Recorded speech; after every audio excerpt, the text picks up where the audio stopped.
Welcome back to Broncos Country Tonight. We're joined by Matt Boyer from Broncos TV. What's up, Matt? Guys, we're so close to football. It hurts. It's painful right now, but I can't wait. It's just right around the corner. Rookies are reporting. The vets are going to report next week. And, of course, right after that, training camp officially starts. Now, we don't really know exactly what that's going to look like. We're still getting kind of bits and pieces of the schedule, but very exciting nonetheless. One of the things I wanted to talk to you about today, both of you guys, is NFL.com put together who they think every team's most improved player is going to be. And for the Broncos, they picked Aj Bouye. And I think that's kind of an interesting pick because, first of all, he's first year here, so you're kind of picking off of what he's going to be versus what he was in the past. But in then, I feel like there's a lot of other players we could kind of look at as far as most improved player. But let's start here with Aj Bouye. First of all, Matt, what do you think about that signing, that trade, when they made it, and how does he fit with this team? I think the signing and the trade were great. Remember last year, the number one cornerback, of course, was Chris Harris Jr., and that position group went through a lot of injuries, so there wasn't a solid number two behind Chris. And remember, Chris also excelled in the slot.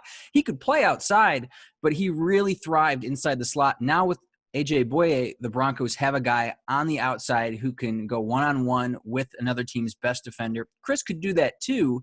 However, I think this is just something that Bouye excels at. So this kind of – and we've seen what great corners and what great DBs can do in a Vic Fangio system. We saw it last year with Justin Simmons. We saw it with Fangio's crop of DBs in Chicago. So I think this move and this trade is really going to shore up an area of need for the Broncos heading into 2020. Yeah, you brought up the slot thing. Last year, that was kind of the running conversation about the cornerbacks. The Broncos had 3 starting slot guys on this team. So, Ben, this year it's a little bit different. Bryce Callahan, I guess, would be the guy that you're projecting in the slot. We don't exactly know who's going to be on the opposite side of Aj Bouye, but we do know that Aj Bouye is a very good boundary corner.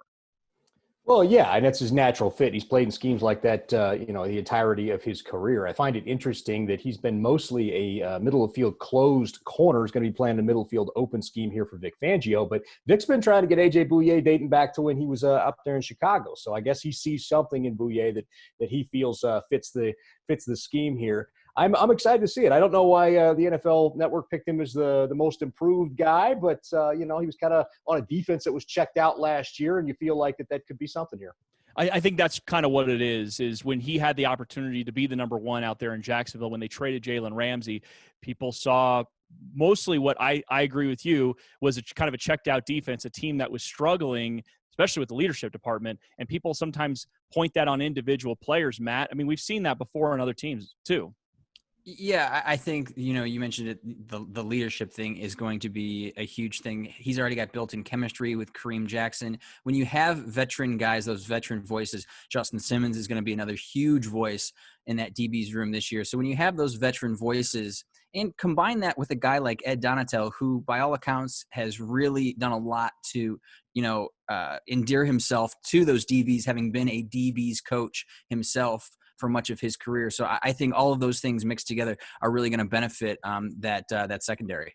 All right, so now let's pick another player that we think could be most improved. Ben, I'll come to you first here. Give me somebody on the defensive side of the ball that you think could also be in this category of most improved. Well, I feel like there are a lot of names that jump out at you. I mean, Bryce Callahan didn't play last year, so how can you not be most improved if you're going from zero productivity to whatever you get out of him?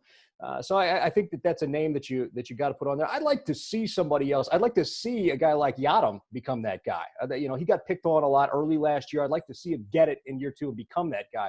So I think realistically, Callahan's a name, but I think in my heart of hearts, I'm hoping it's Yadam. Oh, that's a really good pick. Matt, what do you got?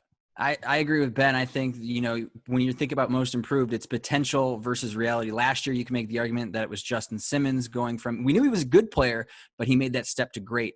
This year, I look at a guy like Alexander Johnson, who got a chance to start last year, who really made a difference at the linebacker position for the Broncos, especially in the run game. So now it's about, okay, we know he's a good player, but can he make that step, that next jump to great? And I think, based on what we've seen with those workout videos in the woods, he's taking every step he can to make sure that happens.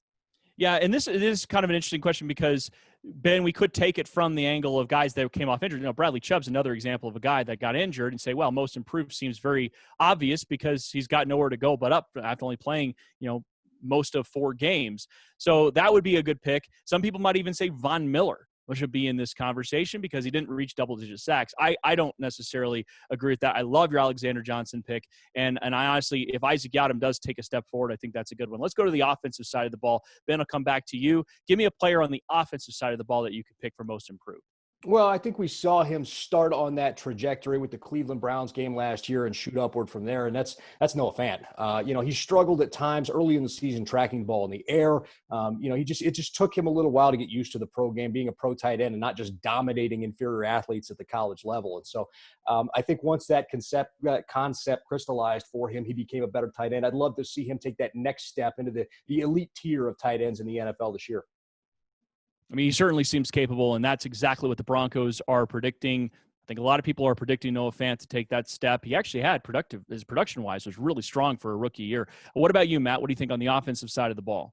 Fant was the guy I was going to say. Ben stole my pick, but if I had to choose another one, I think it would be Dalton Risner. I think Risner really showcased himself to Mike Munchak as being a reliable guy along that offensive line last year at the guard position. And when you look at the AFC, I think that guys like Quentin Nelson and Dalton Risner are kind of that young crop of guards that we're going to be talking about in Pro Bowls for years to come. Man, I let you guys dunk on this. It's Garrett Bowles, guys. Come on now. That was my dark horse. Hey, this really should have been the most easy question I've ever asked either of you. You both could have just slammed it home Shaq style, but you guys went a little dark horse, which I can appreciate that. Creativity's good. Sorry, I totally missed the alley-oop. I'm sorry. No, I can't jump that high. No problem. We need a bowl. That's what we basically need. We need a bowl on this team. All right, well, thank you, Matt Bouye, for joining us. Always great to catch up with you.